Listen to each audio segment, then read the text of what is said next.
Hey everyone, welcome to Money Matters, our series on promoting financial stability information for the Suncoast community. My name is Matthew, and we'll be joined today by Peter at USF and Ken from the Consumer Finance Protection Bureau. For those who haven't joined a Money Matters webinar before, this is a virtual series that's designed to promote specific topics and information that you might find useful or informative in your day-to-day life. And we have a really exciting topic today focused on credit scores, what's all about them, what goes into them, how to learn a little bit more about, what a credit score actually is.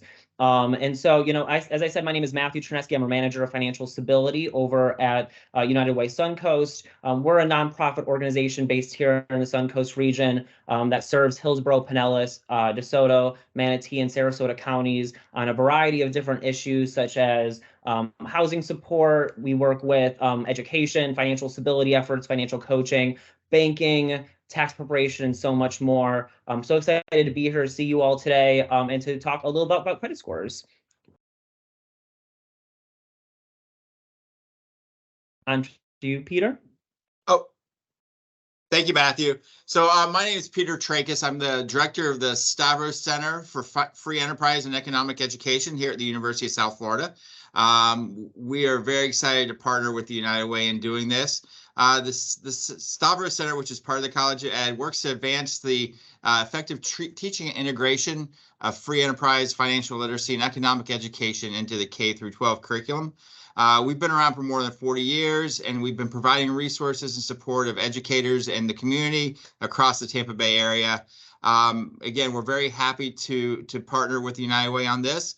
And now I'd like to introduce our guest speaker for the day. A native of Chicago, Kenneth McDonnell joined the Consumer Financial Protection Bureau as a financial education program analyst in the Office of Financial Education in 2013.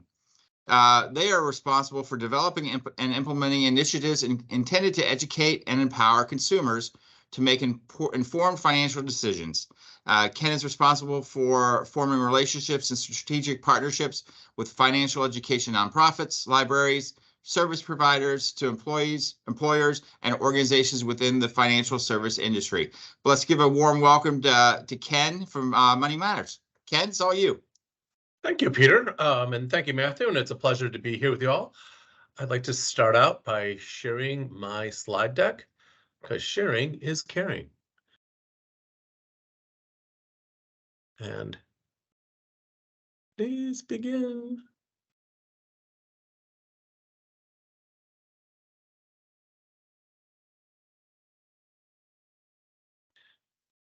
Is it showing up nicely for you guys? Yep, I can see it. Excellent.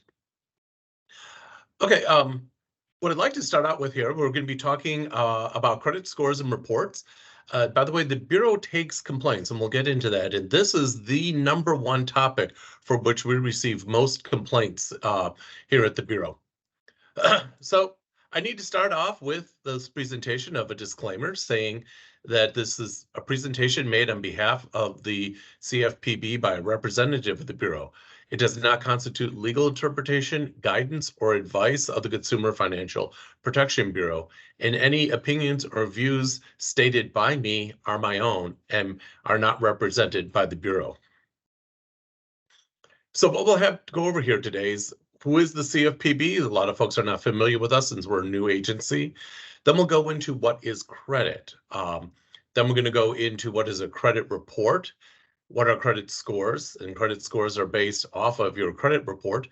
And then into dealing with debt. And we have some techniques to show you for how you can help manage your debt. So first, let's go into the CFPB. And what is the CFPB? So we are the newest agency of the federal government. We're a 21st century agency that implements and enforces federal consumer financial laws and ensures that markets for consumer financial products are fair, transparent, and competitive. So we have regulatory jurisdictions over credit cards, student loans, mortgages, credit rating agencies, auto loans, a whole range of products that you are all probably very familiar with as consumers. So one thing I'd like to go over with you is we are an agency where we take complaints, and we encourage people to submit a complaint to the CFPB if you're having an issue in dealing with a financial services company. For example, an item keeps appearing on your credit report when you've talked with the agency several times to try to get the item removed and it's still staying there. You can reach out to us and submit a complaint with us, and we will then contact the company on your behalf. Now, you can submit it online through our homepage at consumerfinance.gov, and you'll see in the upper right-hand corner this link to submit a complaint. But if English is not your first language, we are capable of taking complaints in over 180 different languages. And if you look at the bottom of the slide where the red arrow is, it's pointing you to a toll-free number. So if you're someone who, say, Spanish is your first language and you feel more comfortable speaking about this topic in Spanish, please feel free to call us up and ask for a Spanish speaker. Someone will come on the line and then you can submit your complaint. And this we find for people with limited English proficiency, it really helps them feel like my issue is being addressed and that I'm understanding what's being said to me. So we encourage you to spread the word on submitting a complaint. Now we're going to go into what is credit. So credit is the ability to borrow money and repay it later. Then debt is the money that you have to repay when you use your credit. So that's the difference between credit and debt. Credit is the ability and how much you have available to you. Debt is how much you're actually utilizing. And so as you see here, you can have credit available without having any debt. So what is credit? So when you take out a credit card or other loan, you've created credit and you're creating a credit history. So sometimes you'll hear people talk about, with regards to their financial situation, well, they'll say, oh, I have really good credit or I have really bad credit. When they're using terms like that, what they're referring to is what we call their credit history. So credit reporting agencies, they will then go and create a report, and this report will reflect some of your bill payment history along with public record information and records of how often you have been supplied credit. So every time you've applied for a credit card, say you're at a department store and you apply for their credit card, that adds into your credit history. Then this will be, yes? Real quick, it looks like your slides are not actually moving. Do you mind if you can close out the presentation and then start it again to see if maybe there's an issue with that? Sure. Excellent. Thank you for letting me know. Thank you so much.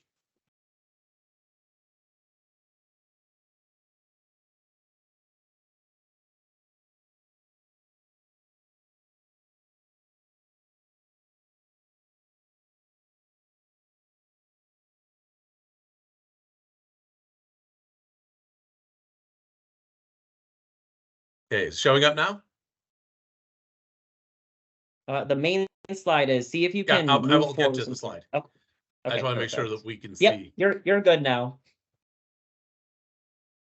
Okay, so we're back to this. What is credit? A credit report will also show how much credit you have available. And so this would be all the credit cards you may have, your mortgage, if you have any other loans outstanding, and the amount that you're eligible for. So for example, if you have a credit card that has a limit up to $5,000, on that credit card, you have a $5,000 ability to pull down money from that credit card. But then lenders may also use the credit report to create what we call the credit score. And the credit score is created, it's something that different agencies use different formulas. So there'll be a slightly different calculation and a slightly different credit score that'll come out from each one of the different agencies.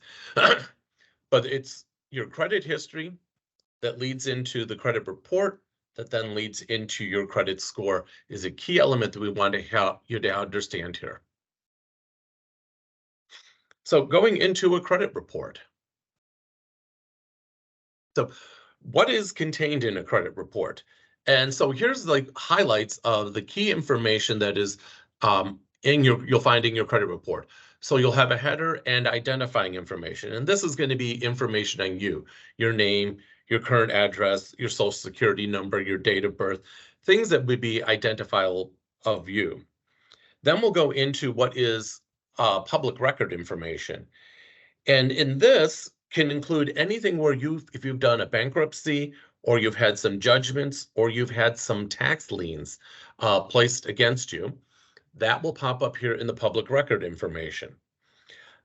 Some critical pieces of information that do not appear in the public record are examples of arrests or convictions. So if you're someone who has been incarcerated for any period of time, that will not appear in your credit report.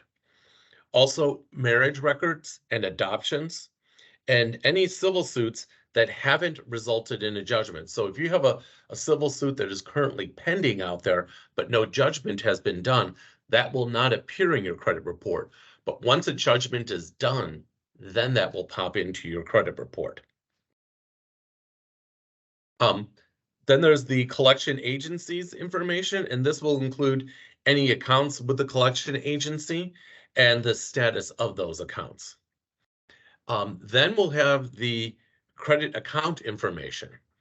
Now, and here's what you're going to find all the stuff that you would think of when you think of a credit report. How many credit cards do I have? When did you take those out? What is your current loan balance? And what is your current availability of credit within that? So all of that information will be contained into the account information. And then there are inquiries that would be made into your account. Now, hard inquiries are made by lenders after you apply for credit. So for example, when you go and open up a credit card, accept a credit card offer from a department store, they'll go and tap into your credit report because they want to run to make sure that you'll have the ability to pay this back. That is called a hard credit or a hard surge. And these are the types of inquiries that can affect your credit score. So when you apply to too many of those, that will be a negative impact on your credit score. Now, soft inquiries are reviews for your credit score where you've not sought to establish any kind of new credit account. And this would be instances of where you're going to review your credit report. You want to do that on an annual basis. You're going to look in your credit report. That's considered what they call a soft inquiry, and that does not negatively impact your credit report. Also, if you're going out and purchasing a home, there will be a lot of that'll pop up on that you have several mortgage lenders that are popping in there. That probably will not have a negative impact on your account.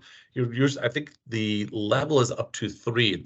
You're allowed to do when you're making such a large purchase. And this would also be for an automobile as well. So those large purchases, they'll understand that you're shopping around and being a good consumer for your loans. So one of the things is, do credit reports and scores matter? You hear from people every now and then, oh, I don't have to bother. Why am I bothering with that? I'm not going to get any debt. Well, there are things beyond debt that your credit report, credit score can impact. So for example, getting a job. A lot of employers today are looking into the credit report and the credit score to see is this person someone that I want to be able to hire on? If you're someone who works in law enforcement, if you're in the military, or you have to have any kind of security clearance, they will also go and check on your credit report. If you're getting to go for an apartment, if you're going to get insurance coverage, those will also be other times when they will check into your credit reports. And particularly when you're young and you're just getting yourself established, sometimes utility companies will ask for a deposit when you're opening up an account with, say, the electric company or the gas company for the first time. And so they will go and check your credit report, and that will be determining what kind of deposit, whether it be large or small, that they will be asking of you. So it does matter in a lot of different aspects of your life. So it's very important to keep on top of this. So I'd like to take a little we call knowledge check here. And for all of you, just think this through. Is this fact or fiction? Everything falls off your credit report in 7 years. Is that fact or fiction? And we'll move on. Everything falls off your credit report in 7 years, so it is fact. No, this is fiction. Sorry. Some bankruptcies take 10 years to be removed from your credit report. So the negative things, good number of them will fall off in 7 years, yet some bankruptcies may take up to 10 years to be removed. But notice that last sentence. Positive information can stay on indefinitely. So if you have a good showing, then it'll be there for as long as that credit report is active for you. So negative information. Negative information can appear in your credit report for a specified period of time. 7 years is the most common, but as we've seen earlier, it can be up to 10 years for certain bankruptcy proceedings. Civil suits and judgments can be reported on your credit report for up to 7 years or until the statute of limitations has expired, whichever is the longer of the two. But again, the good side is there is no time limit on the length of positive information that can stay in your credit report. So there's something a good side to this.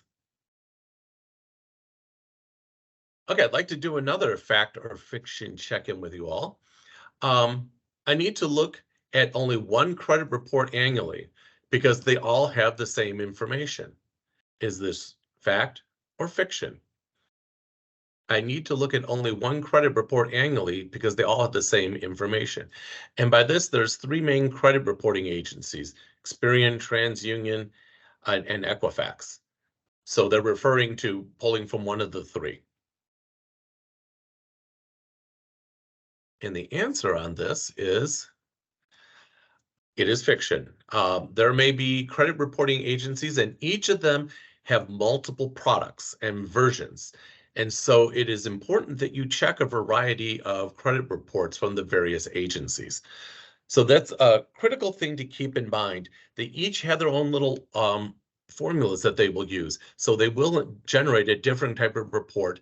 And also there can be specialty credit reports that can be generated on subtopics within the credit reporting universe.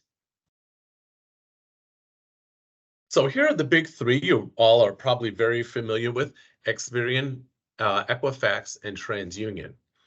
Now, the federal government has established, and these 3 work with annualcreditreport.com. This is the place to go. I encourage all of you to write this down: www.annualcreditreport.com. That is where you can go to get to see your credit report for free. And it's a wonderful place to go to check to make sure everything is up to date. A good rule of thumb, before you're going to go make a major purchase, say a home, purchase an automobile, or you're going to get a new apartment, as you see, apartment leasing companies do check your credit report. It's always a good idea to go and check the credit report before you start that process, just to make sure that there will be no surprises that will pop up in there for you.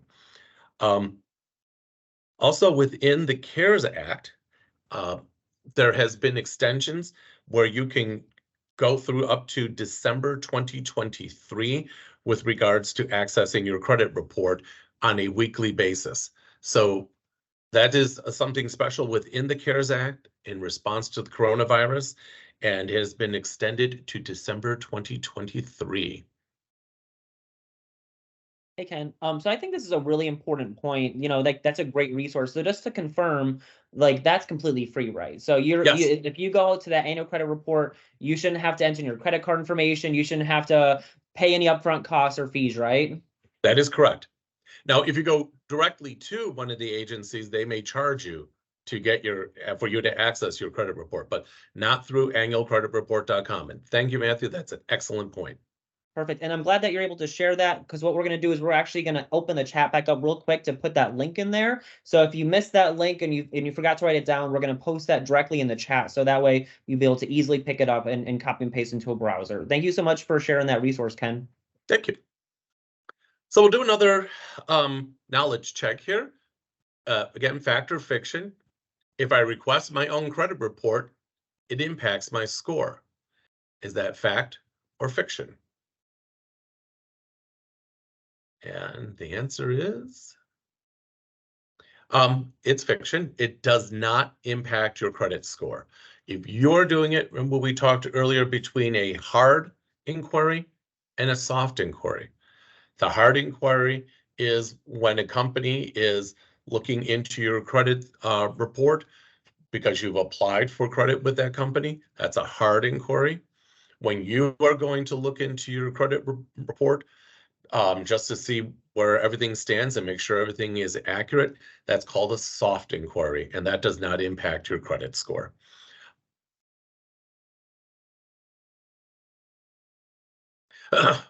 So when you want to go and submit the credit request for the credit report, there are various methods that you can use here.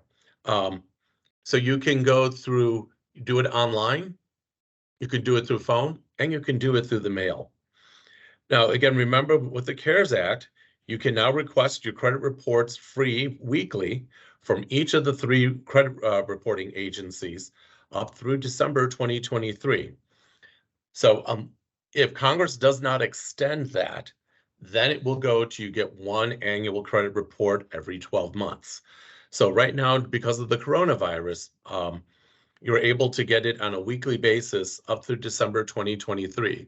So if any of you haven't gone out and checked your credit report in a long time, now might be a good time to do it. So you can go and access it and just to check to see what's in there, also to get yourself familiar with how the credit report works.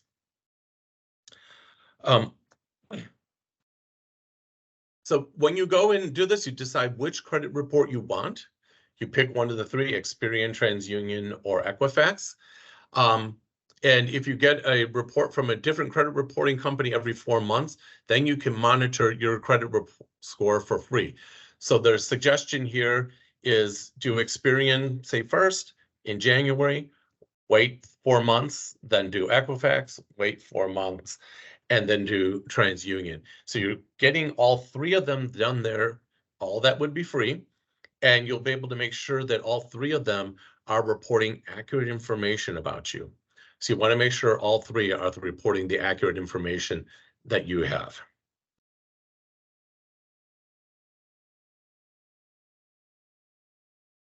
Okay, so here we go to go to the website, annualcreditreport.com. So what you'll do on that site is you complete a form with your basic information, name, social security, your address, remember the personally identifiable information.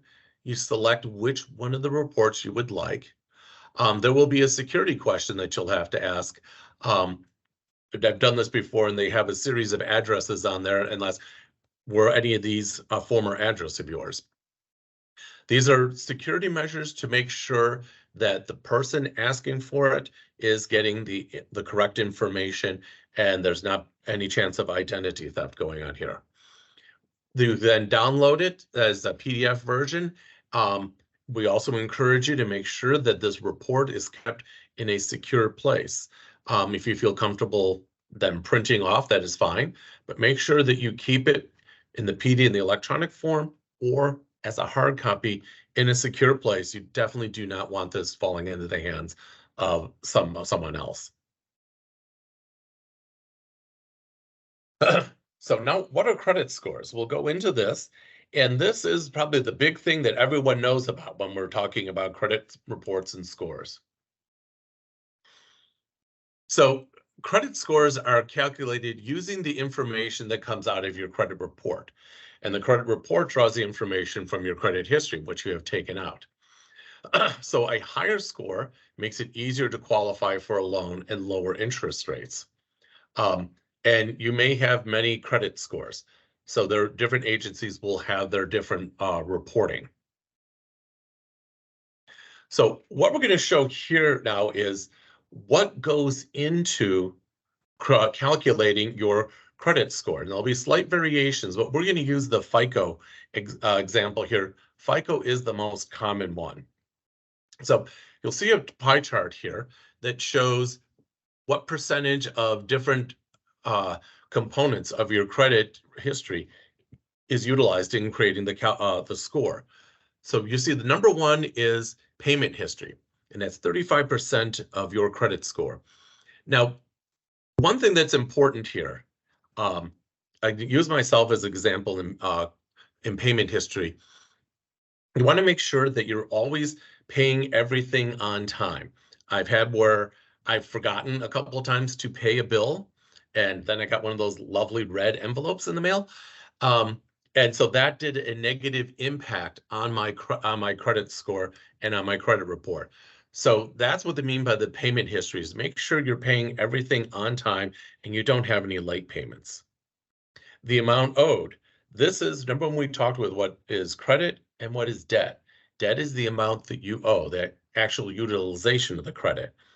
And so we'll be looking at how much you owe, and they'll be looking at it from in individual loan amounts and also looking at it at aggregate, because I want to be able to see the aggregate amount and make sure that it is affordable for you to be able to do this. Now, length of credit history. This is another one where I got tripped up on. This is looking at how long you've had credit. Now, I had a credit card when I was in college that I got when I was 20. And flash forward to when I was 44, and I was going through some credit stuff, and I was like, why don't I get rid of this? I'm not using it. I hadn't used it in 20 years. So I cut it and canceled the account. My credit score went down. The reason is they want to be able to see length of time that you had this available. Now, I didn't use the card for 20 years. That's fine. But it showed that I had this thing for over 20 years. And that was the good thing to see, that I have been a responsible person and managing credit for that long of a time period. So if any of you have a credit card that you haven't used in a long time, don't continue not using it, but don't cancel it out because it can negatively impact your credit score. Then they're going to look for what types of credit are used. And so, for example, they'll be looking at revolving credit, which is credit cards, and against other types of credit, such as a mortgage or an auto loan that you pay in installments. But want to make sure that you're doing everything within good standing. And generally, it's considered a good thing to have a mix of credit for mortgages, auto loans, and some credit cards. It demonstrates that you're able to manage these different types of credit, provided you've got a good payment history, your amount owed is reasonable, and you have a good length of time. Now, for folks on here who are young, you may have not had much time to build up a credit history. That's fine. Everything that will be taken into consideration.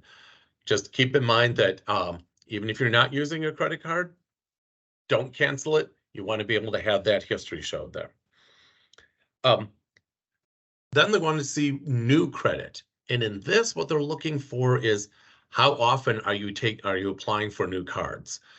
So if in the past year you applied for, say, 10 different store credit cards, that will reflect negatively on your credit card. But again, if you're looking for a mortgage, and so you only have one mortgage, that would be considered fine. When you've just got the new mortgage, that's okay. You just got the one, you'll be fine with that. So now another key thing they'll look at is credit utilization. So what they're looking at here is, can you manage what amount of credit you have available? So for example, they're looking at, let's say you have $5,000 in credit available, but you're using $3,500 on there. So your utilization rate will be 3,500 divided by 5,000. 3,500, the amount you're using, 5,000 is your available credit, and you'll look at you're using up to 70% of your available credit. This would be seen as a negative. depending on your overall financial situation, if you're up that high, that can have a potentially negative consequence on your credit score. So you'll want to be able to bring that down. The lower that percentage is, the better it will be for your credit score and your credit report. Now, don't worry if there will be emergency situations pop up where maybe there's a medical emergency, maybe there's damage to your house due to a storm, and you've got to charge up that high amount. That's okay. Just be aware that it could have a potential negative impact, and that could negatively impact your score. But as you pay that down, that negative will go away and your credit score will then start to rise, showing that you are managing this credit that you've taken out. Okay, so now we're going to talk about debt and what are types of debt and how you can help, some tactics to help you manage debt. So there are all sorts of types of debt, and some can be considered good and some could be considered bad. But all of them could be considered good or bad. It just depends on the point of view. So for example, the first one we have in here, loans from family or friends. It could be considered good because the terms will be flexible. You probably won't have any interest. And if you miss a payment, it's your family or friend. They'll be understanding to you. The negative consequence of this is that it could create family conflicts if the payments aren't being managed properly by the person who's repaying the loan. The same goes for all of these. Like student loans used to be something that we considered always good because you're doing this for your education. And then that's respect it is. But then there are other student loans where folks who have gotten into a student loan situation where they weren't able to pay it back, or they weren't able to graduate, but they have the loan anyway, then it can become a negative hanging around for you. So it really depends upon the situation. The same thing we have here with payday loans and pawn shop loans. Sometimes you may have to go there. You have no other alternative. That's understandable. They're there in providing a service, but it could have negative consequences on your credit scores and your credit report. So it's all in here. The main thing is how to be able to manage these so that you can be responsible and you can get your debt under control and get your debt lowered. So one way to do this is a debt log. A debt log is something that can be very simple. The other nice thing about a debt log, it can be done with paper and pencil, so it never has technical difficulties.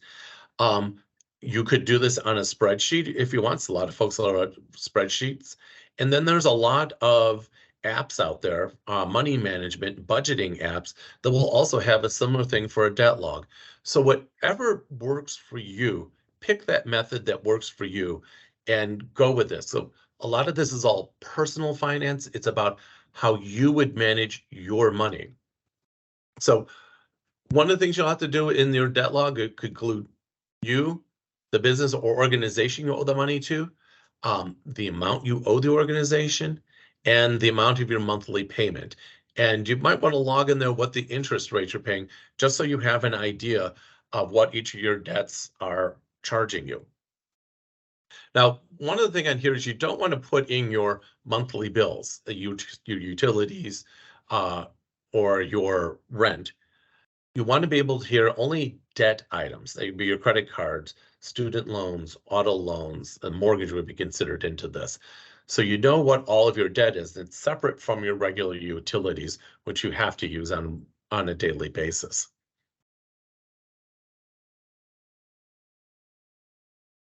So how can you pay off debt? And there's two ways of looking at this. One tells you you could pay off the smallest debt first, or do I pay the highest interest rate first? One of the things about paying the smallest debt off first is there is a psychological reward going on there. So let's say you have 5 different credit card balances, one with 5,000, one with 3,000, one with 1,000, one with 200, one with 100. If you pay those lower ones off, there's the psychological boost of, ooh, I don't have these two anymore. And the dollar amount you were paying to those two lower amounts can be added into the next one. And then it becomes a bigger payment, and that one gets paid off quicker. And you see how that escalates on up. Now, some would advocate looking at paying off the highest interest rate first. The idea here is that your higher interest rate is the one that's going to cost you the most money. So if you want to pay that one off first, and that reduces your overall money that you're going to be paying out in interest. And a lot of this is you're going to have to sit there and make a value judgment on your own. Sometimes the highest interest rate is on the lower dollar amount, then definitely pay that one off. But at the highest interest rates on the bigger dollar amount, you might have a hard time paying that one off, and you might want to go down and get rid of the lower ones first, again, for your psychological impact here. But the issue here is like whatever works best for you. And there's another good way of keeping track of all this stuff through apps, using pen and paper, or using an Excel spreadsheet. I'll tell you a friend of mine who had $50,000 in debt. He did a consolidation, and the other little trick he did for himself is he bought poker chips, and red, white, and blue poker chips, each had a different dollar amount, and put them in a dish by the front door to his apartment, and then had another dish sat next to it. And every time he paid off part of that $50,000 debt, he went and picked some of the chips up and put it into the other dish. And there was a psychological reward he was getting, and he saw it every day as he went in and out of his apartment. But that simple act of moving that, and then he watched the amount being paid off, that pile got bigger and bigger. That gave him a good feeling. He felt like he was on track. So there's this great physical manifestation of what he was wanting to achieve. So, but I throw that out there for you is that you can do any kind of tactic or method that works best for you. And a good part of this is psychological, and you want to be able to try to give yourself as many rewards as you possibly can. So it's great ideas out there for managing debt and how to pay down your debt.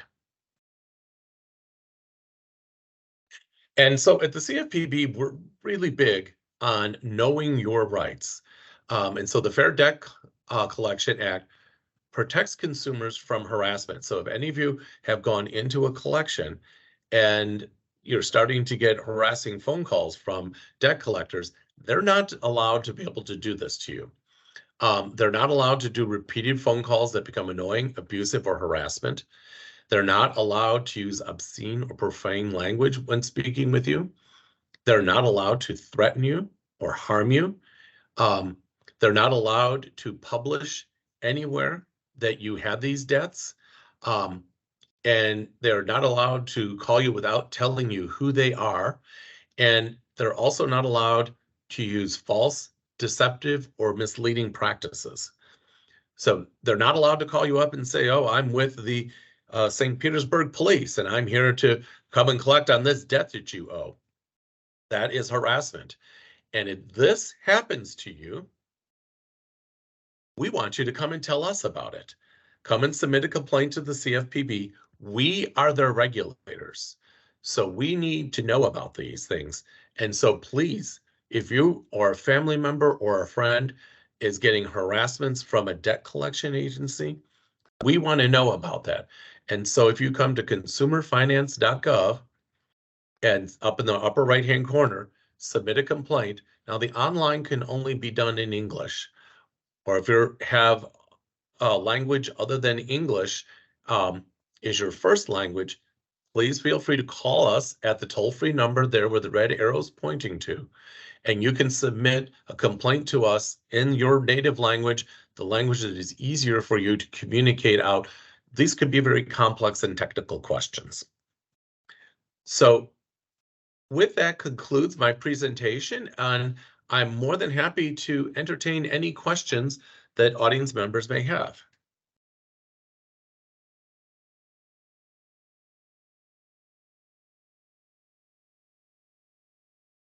Anna, we have a question from.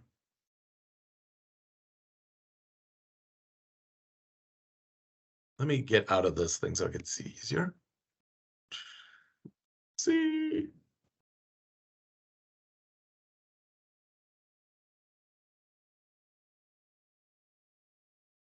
I just had a quick question. If you have a remark that states something is being charged off of your account, what does that mean? How do you fix that? You have a mark that, could you repeat the question again? I have a remark that's stating you have an account that was charged off. So the account's been zeroed out? Yeah, it's just, I was checking my report as you gave us the link. Yeah. And the remark here just states charged off is what it says. Mm-hmm. I'm not quite sure what that says. There should be a way, if you have a question about that, to submit into them. I'd really be interested if that's all they say, charged off, and no other explanation. I would go to the agency that submitted that and ask them, what do you mean by this? Okay. I'm guessing that might mean the debt has been paid off, but I'd be interested in knowing what that means, and then kind of drop a little hint. Could you put the full explanation in here next time? Yeah, I'll ask, and then if I can't, I'll just shoot Matthew an email. Maybe he can send it to you and just let you know what I find. That would be great. Thank you so much, Anna. No problem. And we have a question here from Keith.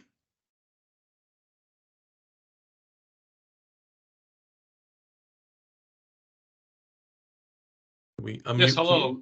Okay. Thank you, Ken, for taking the time to do this webinar.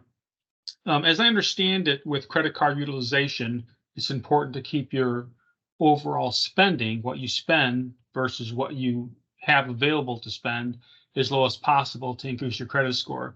I think for the best possible score, you want to keep your utilization rate below 10% of your overall spending amount, right? But there's a second tier as well. Is that 20% or 30? You have that helps. I'm trying to think of a rule of thumb for a general amount. I can go look that up. It's an interesting question, and it's I'll go see if there's like an industry standard of a recommendation for what would be an ideal utilization rate of your credit. But one thing I want to stress to all of you is that if emergency situations arrive, you all down there in Florida, you're familiar with the named storms that come and hit you every now and then. Emergency situations happen. So, I wouldn't worry too much about, I had to make some repairs to my house due to hurricane damage, and my utilization went from, say, 15% and popped up to 70. But you're making regular payments on that. I wouldn't worry too much about that. The credit scores can go up and down, and that it may come down from that big jump in utilization. But as you go and are paying that down and your utilization amount declines, your credit score will go back up. So it's a fluid dynamic situation here. But Keith, I'll go and check on that. What is a rule of thumb for a ideal utilization rate to have in your credit report? And you do want to have some utilization rate, because you want to be able to show, yes, I can make these payments, and they want to see that behavior pattern of over time, you do make regular on-time payments. Terrific. Thank you so much for that. I do believe 10% was the best, but I think the second was maybe 30% that you want to really try to keep under. But yeah, if you could, if you hear anything, sure, I would appreciate it. And I'll go and pass it on to Matthew when I get the answer. Thank you. Sure. So I have a question from Kimberly.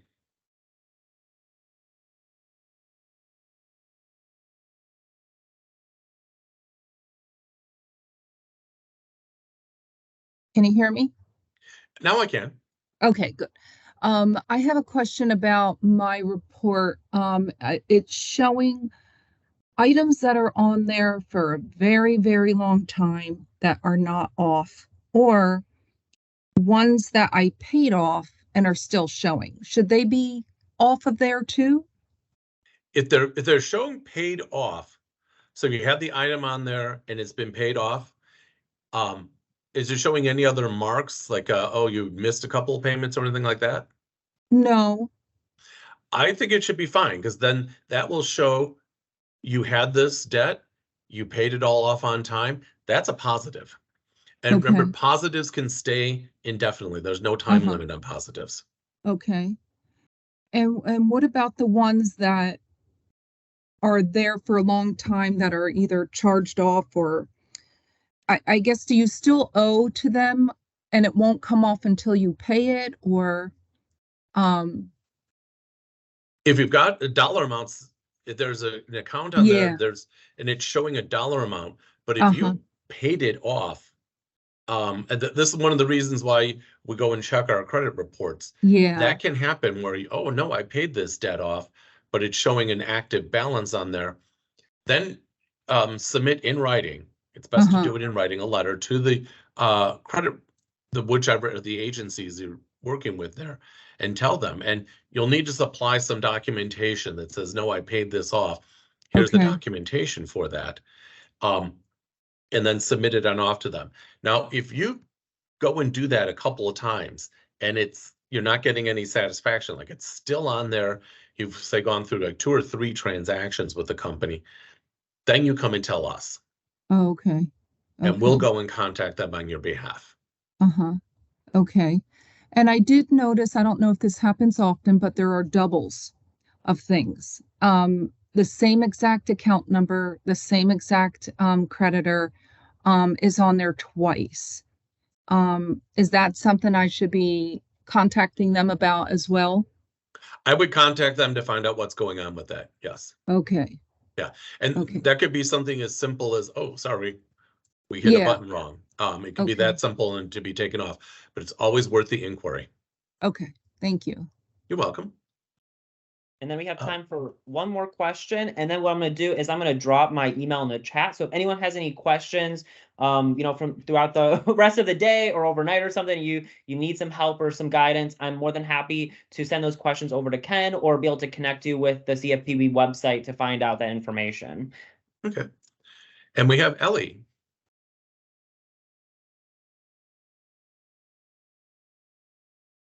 Hi, good. Can you hear me? I can hear you now. Yes. Okay, so this is my own fact or fiction question to you. Okay. Is it true that when you pay towards your debt, more payments during the month, your credit score increases? It can. There'll be other things that would be going on in there, but a really good example here, Ellie, is folks like I've done where I have my mortgage and you can pay additional, so like your monthly mortgage payment's $1,000, and I can put $100 a month extra that goes towards the principal. That should show positively on your credit score. Now, how much it would depend on your specific circumstances, because I could be doing that, but then I've got, say, 10 credit cards all maxed out. So that'll be a problem on my credit score. So that it has to be taken into as a totality and looking at all of the credit that you have and the utilization.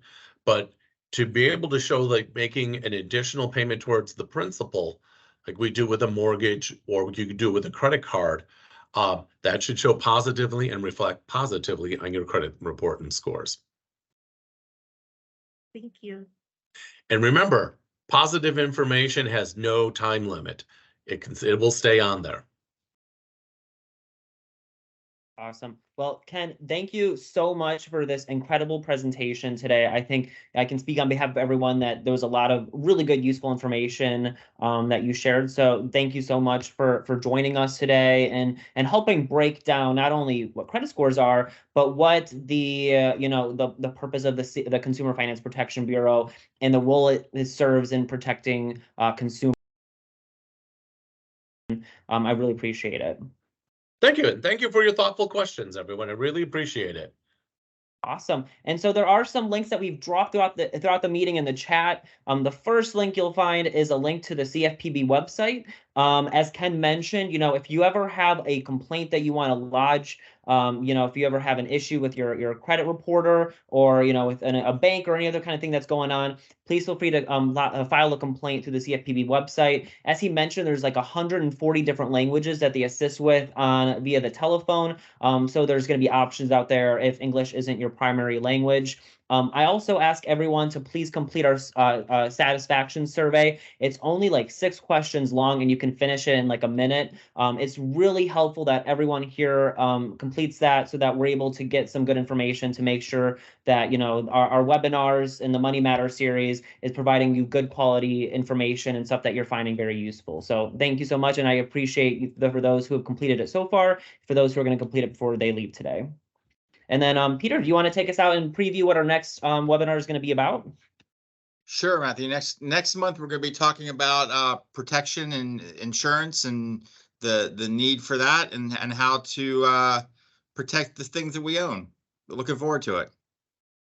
Yes, it's going to be a great thing on disaster preparedness, insurance, everything you might need to know, especially that we're coming up to hurricane season. Thank you, Peter. And thank you for everyone who has joined us today. If you haven't already RSVP'd to that amazing webinar, the link is already active on our website. So make sure you go do that so you can get that link in and RSVP for not only this upcoming one, but for ones for months to come. Thank you all and have a great day. Thank you.